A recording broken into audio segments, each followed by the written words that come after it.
Hello दोस्तों, banking pro channel में आपका स्वागत है। आज मैं आईपीपीएस आरआरबी क्लर्क के जो प्रीवियस ईयर का क्वेश्चन है, जो एग्जाम में एज इट इज आया था, वही क्वेश्चन लेके आया हूँ। ठीक है, तो ये क्या है, इजी प्री लेवल का क्वेश्चन है, तो इजी तरीके से बनेगा। तो हमको क्या है, 1 मिनट से भी कम टाइम में इसको बनाना है। तो इसका कैसे शॉर्ट मेथड है उसको मैं अच्छे से बताऊंगा। ठीक, तो इसके हिसाब से आप अंदाजा लगा पाओगे कि एग्जाम में कैसे टाइप का क्वेश्चन आता है। ठीक, तो सबसे पहले क्वेश्चन देख लेते हैं। कामनाम ने सूचीबद्ध मूल्य पर 15% छूट के साथ एक रेफ्रिजरेटर खरीदा। ठीक, यदि वह इसे 20% की छूट के साथ खरीदता तो उसे 100 रुपये की बचत होती। रेफ्रिजरेटर का अंकित मूल्य ज्ञात कीजिए। तो यहाँ पे क्या बोला है, एमआरपी पूछा है। ठीक, तो पहले देख लेते हैं। कामना ने सूचीबद्ध मूल्य 15% छूट के साथ खरीदा। तो 15% का फ्रैक्शन वैल्यू क्या होता है, 15/100। परसेंट क्या है, 1/100 होता है। इसको 5 या 15 दूनी 10, तो क्या है, 3/20 हो गया। तो इसमें क्या है, ये क्या है, एमआरपी है। ठीक, क्योंकि छूट बोला है, क्योंकि डिस्काउंट परसेंट है। ठीक, तो डिस्काउंट परसेंट जब भी दिया रहेगा तो फिर क्या होगा, हम जो भी क्या है फ्रैक्शन वैल्यू निकालेंगे तो फिर नीचे वाला क्या होगा। जैसे 20 है तो 20 क्या होगा, एमआरपी होगा। और एमआरपी हम लोग क्या है, ये जो ऊपर में दिया गया ये क्या होगा, डिस्काउंट होगा। ठीक, तो जैसे कि एमआरपी 20 है। ठीक, मान लेते हैं एमआरपी 20 है। ठीक, तो उसमें हम क्या 3 का डिस्काउंट दे रहे हैं, तो हम लोग कितने में बेच रहे हैं उसको, 17 में बेच रहे हैं। इससे इसका माइनस करेंगे क्योंकि डिस्काउंट में दे रहे हैं। मतलब डिस्काउंट का फॉर्मूला क्या होता है, एमआरपी माइनस सेलिंग प्राइस होता है। तो वही किए हैं। जब ये एमआरपी है, क्या लिखा था हमें, 3/20, तो ये एमआरपी है और ये क्या है, डिस्काउंट है। ठीक, तो एमआरपी और डिस्काउंट जब दिया है तो सेलिंग प्राइस निकल जाएगा। तो सेलिंग प्राइस का फार्मूला क्या होगा, एमआरपी माइनस डिस्काउंट। तो वही किए हैं, एमआरपी की जगह 20 पुट किए हैं और डिस्काउंट की जगह कितना किए हैं, 3, क्योंकि 3 का डिस्काउंट दे रहे हैं। ठीक, ये वाला मैं परसेंटेज से क्लास में पहले भी बता चुका हूँ, लेकिन थोड़ा सा और बता दे रहा हूँ। ठीक, तो यहाँ पे क्या है, ये एमआरपी आ गया और ये क्या है, इसका सेलिंग प्राइस आ गया। और डिस्काउंट इसमें कितना, 3 का मिल रहा है। फिर आगे क्या बोल रहा है कि यदि वह इसे 20% की छूट के साथ खरीदता। तो अभी क्या है, डिस्काउंट पहले क्या था, 15% था। अभी क्या है, डिस्काउंट क्या है, 20%।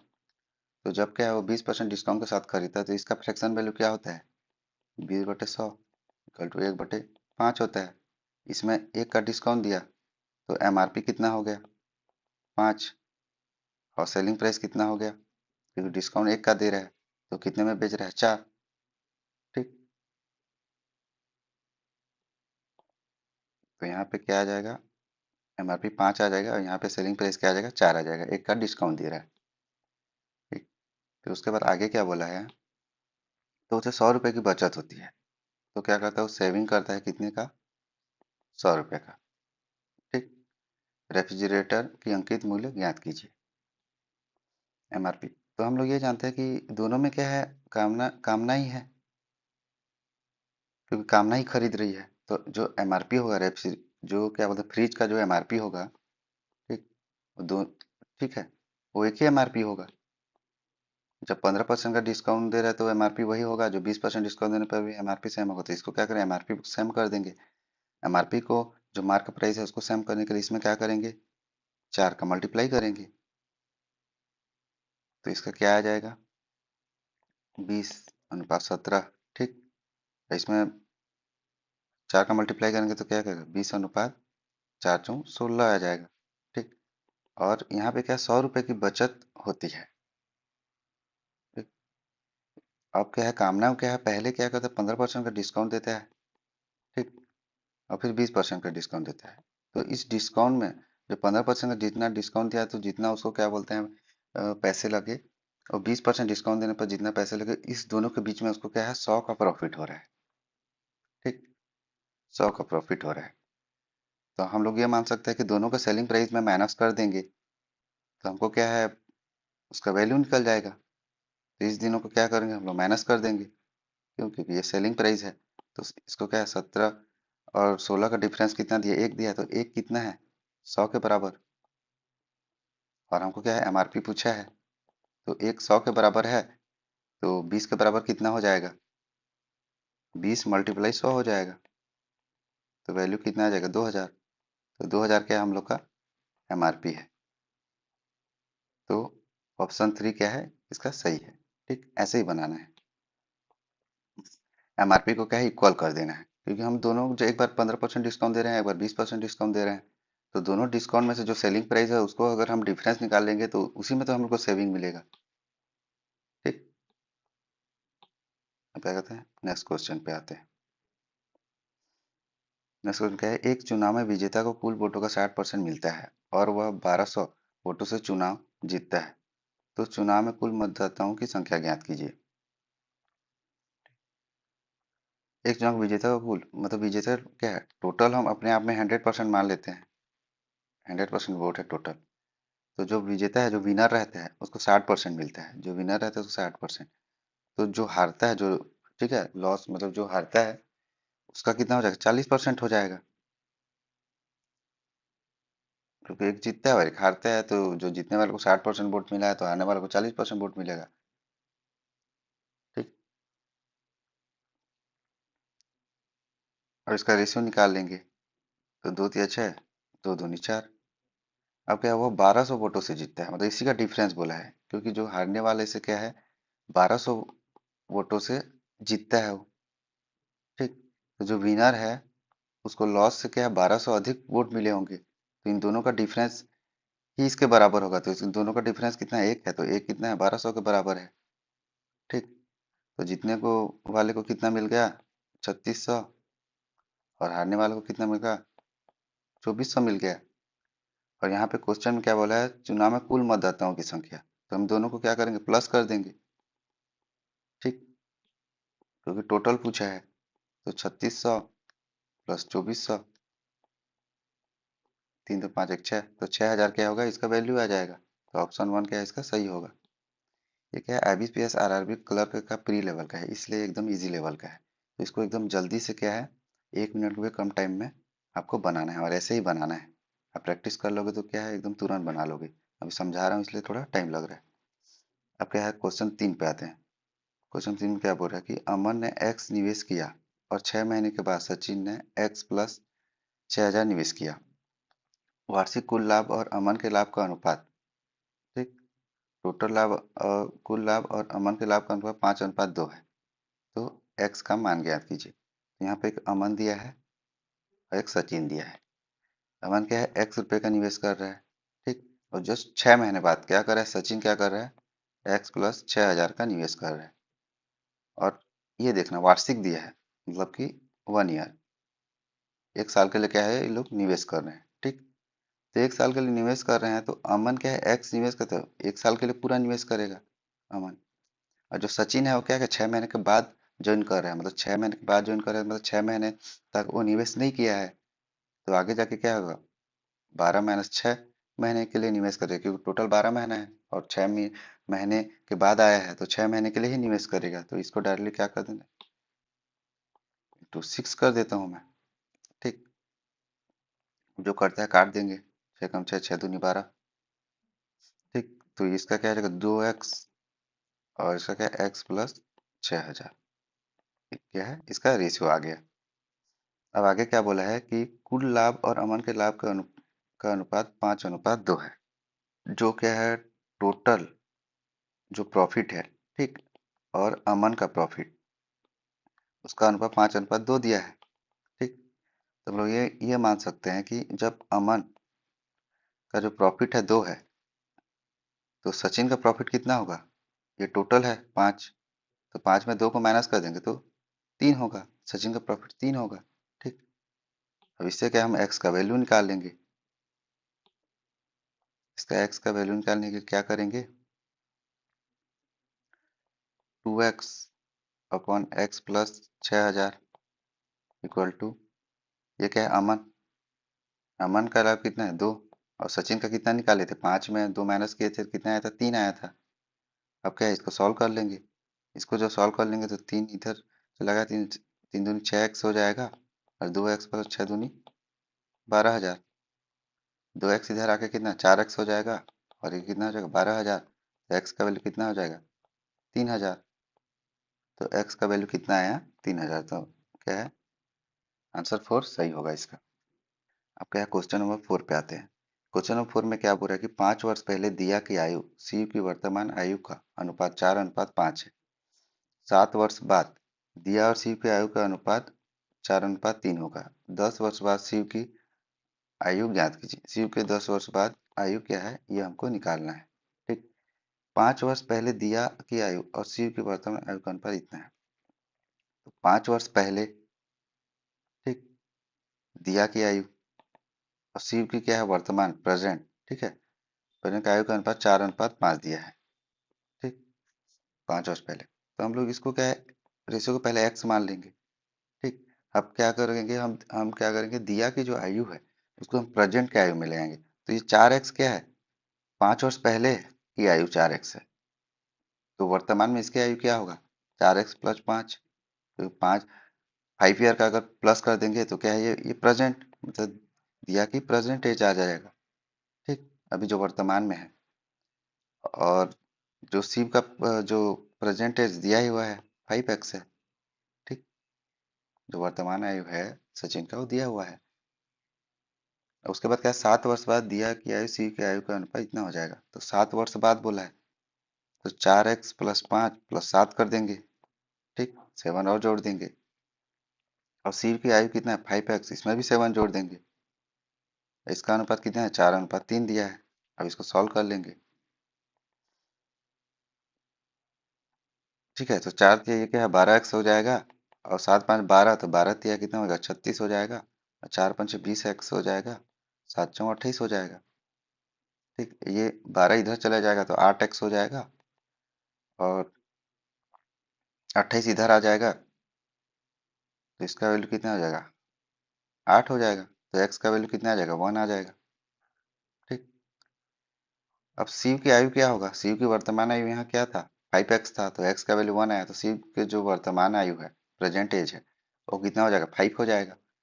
और क्वेश्चन में क्या बोला है कि 10 वर्ष बाद शिव की आयु ज्ञात कीजिए। तो ये वर्तमान आयु 5 है तो 10 प्लस कर देंगे तो 15 ईयर आ जाएगा।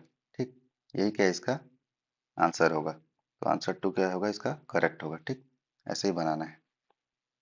ठीक है, अब क्या है हम लोग एमआरपी पे देखो मूल्य पर 25% X% की 2 क्रमिक छूट दी गई यदि अंकित मूल्य और विक्रय मूल्य का योग 3700 रुपये है और अंतर 1300 रुपये है तो एक्स का ज्ञात कीजिए। तो यहाँ पे क्या दिया है एमआरपी पे हम लोग क्या करें 25% और X% दो क्या है क्रमिक छूट, मतलब एक बार 25% का एक बार X% का, दो बार लगातार छूट हम लोग दे रहे हैं। ठीक, अंकित मूल्य और विक्रय मूल्य का योग, ठीक है, एमआरपी और जो सेलिंग प्राइस का है, ठीक, उसका योग कितना है 3700 और उसका डिफरेंस कितना दिया है एमआरपी ही ज़्यादा होगा क्योंकि एमआरपी हमेशा सेलिंग प्राइस से ज़्यादा होता है। ठीक, तो इसमें माइनस क्या करेंगे सेलिंग प्राइस करेंगे क्योंकि इसका डिफरेंस दिया है 1300, तो ये क्या है कट जाएगा। ठीक, तो 2 MRP आ गया और ये क्या है प्लस हो जाएगा तो 0 0 7 3 10 0 3 4 ये क्या आ गया 5000 आ गया। तो एमआरपी कितना आ गया 2500। ठीक, जब एमआरपी 2500 आ गया तो इसी का वैल्यू क्या है यहाँ पुट कर देंगे तो सेलिंग प्राइस कितना हो जाएगा 2500 इधर जाके माइनस हो जाएगा तो 3700 में 2500 माइनस करेंगे कितना आएगा 0 0 2 और 1 1200 आ जाएगा। तो सेलिंग प्राइस कितना आ गया 1200 और एमआरपी कितना आ गया 2500। ठीक, इसको मैं मिटा देता हूँ, इतना आ गया।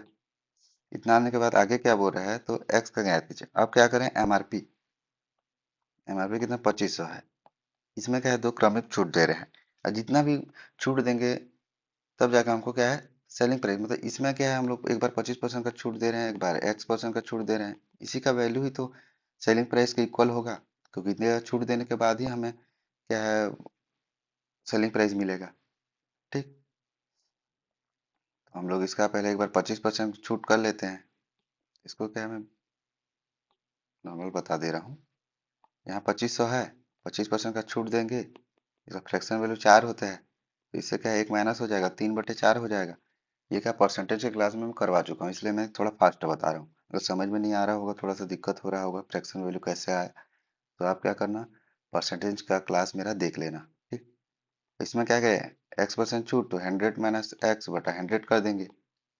ठीक, और इसका सेलिंग प्राइस कितना है 1200, तो 0 0 कट जाएगा। ठीक,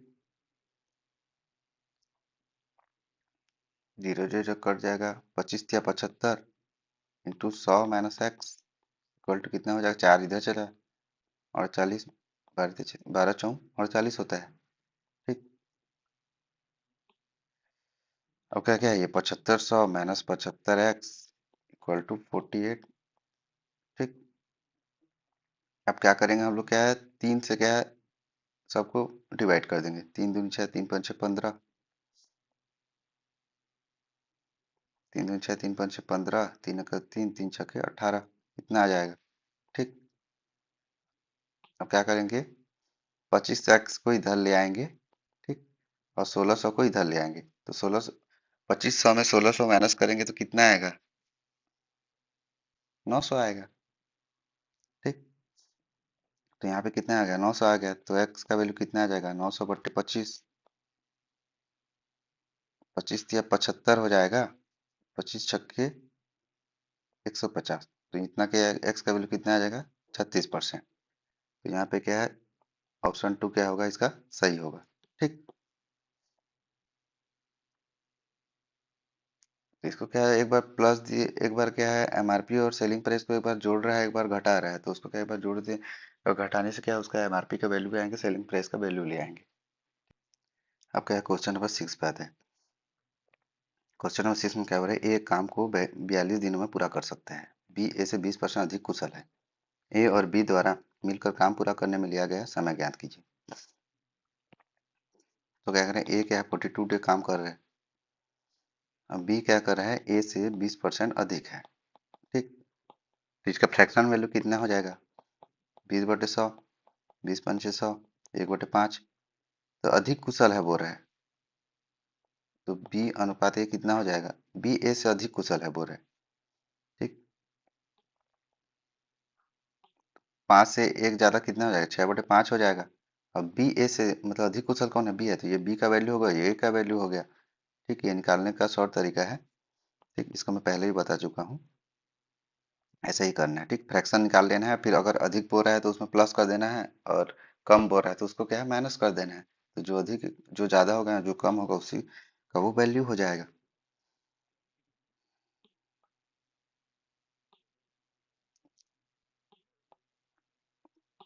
तो यहाँ पे क्या है बी अनुपात ए का 6:5 आ गया, बी और ए का वैल्यू। ठीक, और हमको आगे क्वेश्चन में क्या बोला है कि ए और बी एक साथ काम को कितने दिन में कंप्लीट करेंगे, यही पूछा है। तो हम लोग क्या है ए जब 42 दिन काम करता है, और ए का जो ये क्या है एक्स मान लेते हैं। ठीक, और ए का जो है एक्स नहीं मानते, इसको के यूनिट मान लेते हैं। ठीक, क्योंकि इफिशियंसी क्या है यूनिट में होता है, यूनिट मानते हैं। ठीक, ये इसका क्या है इफिशियंसी का रेशियो है। यहाँ पे क्या सीधा सीधा क्या करेंगे, जब एक एक या 42 दिन में काम को कंप्लीट कर रहा है। ठीक, और कितना एफिशिएंसी के साथ काम कर रहा है, 5 यूनिट, तो टोटल वर्क कितना होता है, एफिशिएंसी इंटू डे होता है, तो टोटल वर्क यहाँ से निकल जाएगा, क्योंकि एफिशिएंसी 5 है, एक का 5 यूनिट है, और कितना दिन में कंप्लीट कर रहा है 42 दिन में, तो टोटल वर्क कितना आ जाएगा 210 यूनिट। ठीक, तो टोटल वर्क जब 210 यूनिट आ गया यहाँ पे, जब वर्क कितना आ गया 210 यूनिट आ गया। ठीक, और ये क्या है टोटल वर्क है। ठीक, ये क्या है टोटल वर्क है, और ए प्लस बी मिलकर इसको कितने दिन में कंप्लीट करेंगे बोले, तो ए प्लस बी दोनों का इफिशियंसी कितना है, 6 + 5 कितना है 11 यूनिट है, और 11 यूनिट क्या है वो कितने दिन में कंप्लीट करेंगे बोल रहे हैं, तो वही फार्मूला यूज होगा, क्योंकि efficiency into day total work होता है, तो डे इक्वल टू कितना होगा work upon efficiency. Work total कितना अभी निकाले थे 210, और इफिशियंसी दोनों का कितना है 11 यूनिट, तो ये क्या है डे, तो ए और बी मतलब कि साथ मिलकर कितने दिन में काम को कंप्लीट करेंगे उसका वैल्यू आ जाएगा, इसको सॉल्व कर देंगे तो डे कितना दिया है 210/11, ये यूनिट यूनिट कट जाएगा, क्योंकि ये यूनिट दिया है। ठीक, तो डे कितना आ जाएगा, 11 एकम 11। ठीक, 11 तो फिर 100 बचा, 11×9 = 99, तो 1/11, तो 19 से ही 1/11 डे इसको लगेगा। कब ए प्लस बी क्या है, इतने दिन में काम को कंप्लीट करेंगे। तो ऑप्शन 2 क्या होगा इसका सही होगा। ठीक, एक तो ये है, इसको थोड़ा सा और तरीके से भी बना सकते हैं, उसको भी बता दे रहा हूँ। ये क्या है, इजी मेथड है, एग्जाम में आपको ऐसे ही बनाना है, लेकिन थोड़ा सा और मैं बता दे रहा हूँ, एक मेथड और है। जब बी और ए का रेशियो अभी कितना निकाले थे, 6:5 निकाले थे। ये क्या है, एफिशिएंसी का रेशियो है, और दोनों क्या है, एक ही उसी काम को कर रहे हैं। तो टाइम क्या होता है, जब क्या वर्क सेम होता है तो इफिशियंसी जो है और टाइम के डायरेक्टली प्रोपोर्शनल होता है। मतलब टाइम ज़्यादा होगा तो इफिशियंसी कम होगा, इफिशियंसी कम होगा टाइम ज़्यादा होगा। और जस्ट इसके उल्टा हो जाता है, ये तब होता है जब वर्क सेम होता है। तो यहाँ वर्क सेम है, तो टाइम का रेशियो कितना आ जाएगा, 5:6 आ जाएगा। ठीक, देखिए एक यह है 42 दिन में कर रहा है। ठीक, तो इसका टाइम 6 है। ठीक, तो 6 का वैल्यू क्या है, 42 है। तो इसका डिवाइड कर 6 7 तो बी का टाइम कितना है, 7×5 = 35 दिन आ जाएगा, और ए का 42 दिया है। ठीक, क्योंकि 6 का वैल्यू 42 के बराबर हो जाएगा, तो एक का वैल्यू कितना 7 के बराबर हो जाएगा। तो 7 का मल्टीप्लाई हम 5 से कर देंगे, तो टाइम इसका बी का टाइम कितना आ जाएगा, 35 डे आ जाएगा। ठीक,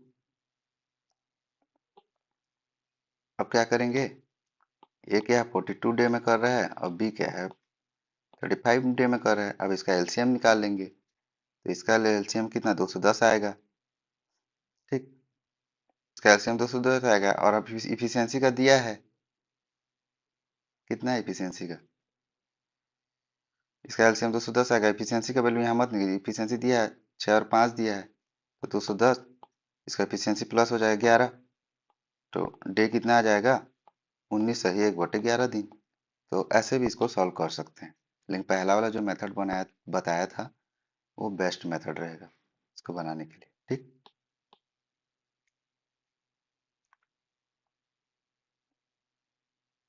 क्वेश्चन नंबर क्या है 7 कर। ठीक, आप इंग्लिश में तो इंग्लिश में थोड़ा देख लेना आप। ठीक, इंग्लिश में थोड़ा दिया है तो आप उसको देख लेना, मैं जाकर क्या है क्वेश्चन को हिंदी में बता रहा हूँ। ठीक, ए और बी एक कार्य को 12 दिन में कर सकते हैं, बी और सी 15 दिन में कर सकते हैं, जबकि सी और ए इसे 20 दिन में कर सकते हैं, और सहयोग करते हुए इसे कितने समय में पूरा करेंगे। मतलब ए प्लस बी और प्लस सी क्या है, कितने दिन में काम को कंप्लीट करेंगे। ये क्वेश्चन क्या है, बहुत इंपॉर्टेंट है, ये क्वेश्चन बहुत बार रिपीट होता है। ठीक, तो पहले देखते हैं कि ए दिया क्या है, ए प्लस बी क्या है 12 दिन में काम को कंप्लीट करता है, बी प्लस सी 15 दिन में काम को कंप्लीट करता है उसी काम को। ठीक, और सी और एक 20 दिन में काम को कंप्लीट करता है। ठीक, तो हम लोग सबसे पहले क्या करेंगे, वही एलसीएम, इसका एलसीएम ले लेंगे। तो इसका एलसीएम कितना आएगा,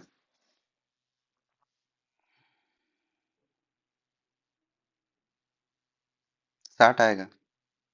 तो तीनों का 60 से तीनों क्या है डिवाइड होंगे।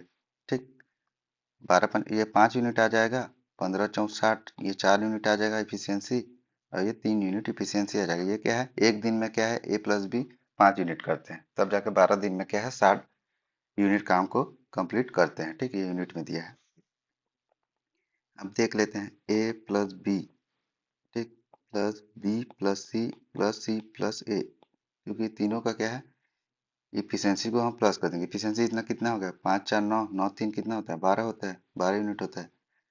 तो यहाँ पे देखो दो ठो, अब सब डबल डबल दिया है, एक ए भी 2 बार है, बी भी 2 बार है, सी भी 2 बार, तो दो, तो क्या है 2a + 2b + 2c हो जाएगा। 2 को कॉमन ले लेंगे, a + b + c, ठीक है, का वैल्यू कितना आ जाएगा 12 यूनिट। तो a + b + c का वैल्यू कितना आ जाएगा, दो इधर चला जाएगा कट जाएगा, 2×6 = 12, तो 6 यूनिट आ जाएगा। ठीक, अब क्या है ए प्लस बी का एफिशिएंसी कितना दिया है 5 यूनिट, तो यहाँ 5 यूनिट को रख देंगे, तो सी का वैल्यू कितना आ जाएगा 1 यूनिट आ जाएगा। ठीक, जब सी का वैल्यू 1 यूनिट आ जाएगा तो सी प्लस ए कितना दिया है 3 यूनिट, तो सी का वैल्यू 1 कर देंगे, तो 1 यूनिट यहाँ कर देंगे, प्लस ए कर देंगे 3 यूनिट, तो ए का वैल्यू कितना आ जाएगा 2 यूनिट आ जाएगा। ए का वैल्यू जब 2 यूनिट है तो ए प्लस बी कितना दिया है, 5 यूनिट। तो बी का वैल्यू कितना आ जाएगा, जब ए का वैल्यू 2 यूनिट पुट कर देंगे तो 3 यूनिट आ जाएगा। ठीक।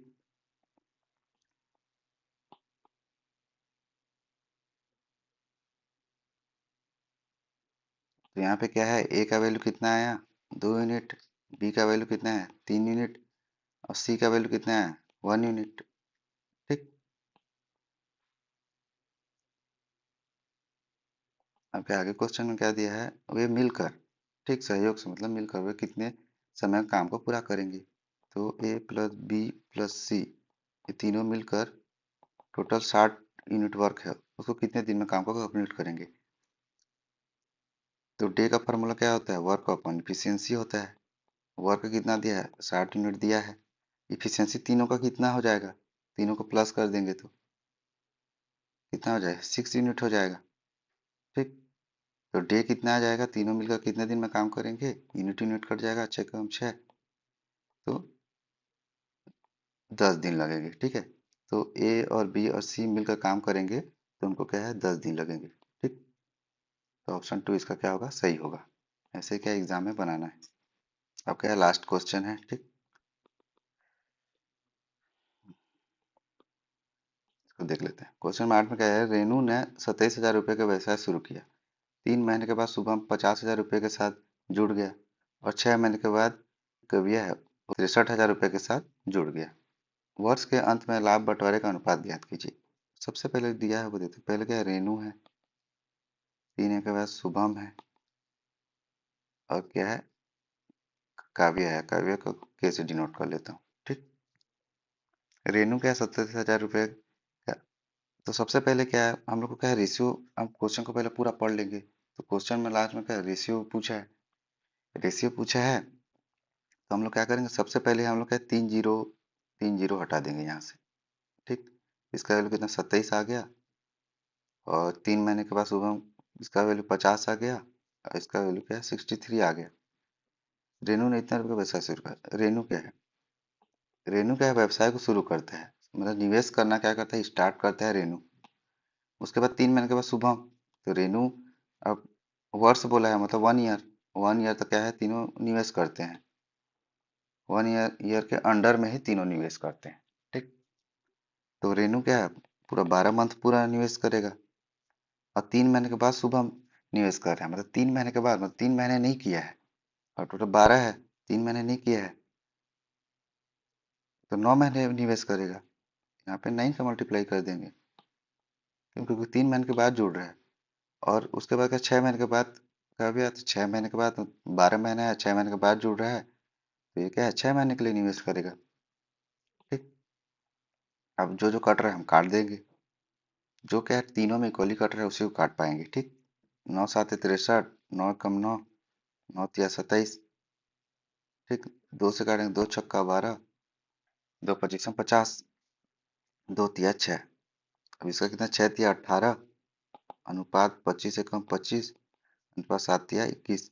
तो ये क्या है, तीनों का रेशियो आ गया, और ये क्वेश्चन में पूछा है कि उनके लाभ के बंटवारे का, क्योंकि ये प्रॉफिट है, क्योंकि जितना निवेश करेंगे, जितना मंथ निवेश करेंगे उसको निकालेंगे तो हम लोग को क्या है, उसका प्रॉफिट निकल आएगा। तो ऑप्शन 2 क्या होगा, इसका सही होगा। ठीक। ऐसे ही क्या है, क्वेश्चन को सॉल्व करना है, जो कट रहा है इकट्ठा तीनों में काट देना है। और वही इसको क्या, 27,000 पूरा वैल्यू लेते, 50,000 पूरा लेते हैं, एंड टाइम में काटना ही पड़ता है। तो शुरू से ही देख लेना, जो जो जीरो कट रहा है उसको हटा देना।